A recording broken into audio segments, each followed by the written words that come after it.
Thank you, but I spaced out introducing you because I saw Roxy Walker sitting there. And hi, are you all friends? I know. Yes. Well, and Roxy's also Lenny's mom. Yes. You know, so I know. That's the reason for her to be here. But I'm saying Maya Angelou and Body's all like, hey, that's Roxy Walker from the Jeffersons. That's it. You know, the kid in me, it won't let me work. Of course. But that's what you do so well. You work so well. Well, you work well. I'm glad you're here with me working this one out. Thank you. How did you meet Dr. King? When I was very young and quite mad. Two things that you have to have together. You know, you have to be mad while you're young. Later on, it doesn't look good on you. Yeah. But I was young and mad. And what were you mad about most of the time? I mean, I was mad at injustice.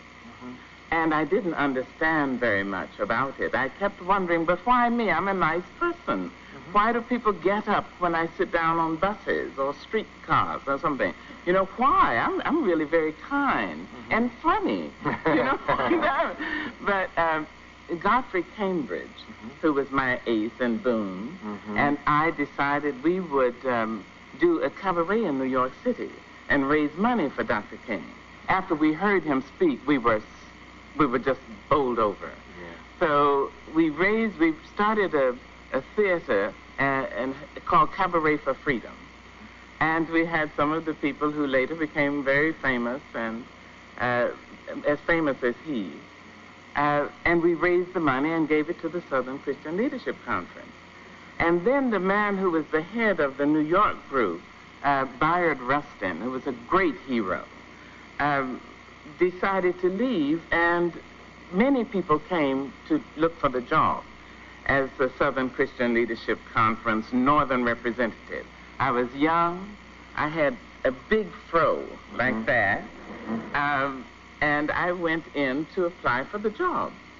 Now, people had gone who had doctorates from that and masters from that and who were very full of themselves and quite capable, I'm sure.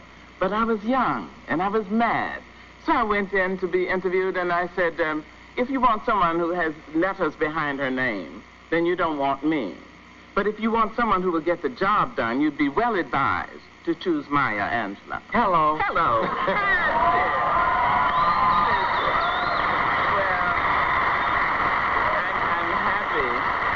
I'm happy that the people saw over my ignorance and insolence, you know, and chose me. And they said, this child, please help her, you know, get the child in, give her a job.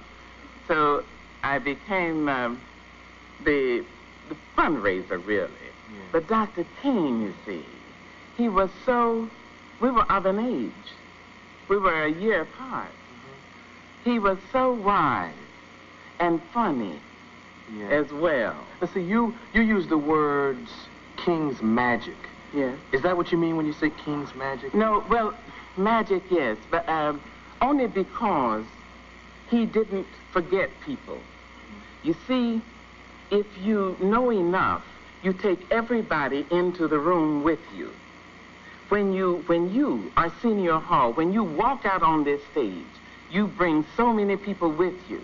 People who have loved you, people who have taught you, people who have supported you, you bring them. Now, Dr. King's magic depended upon his bringing everybody on the stage with him. So when he came out, people would say he has charisma.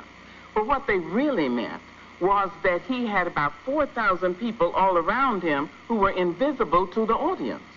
But when he came with so much stuff that you couldn't take your eyes off him. You see? And that's because he honored those who went before.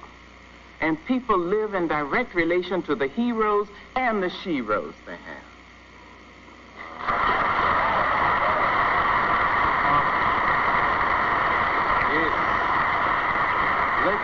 Let's take a quick commercial and come back, and you said sense of humor. You mentioned a couple things that I want to go forth on.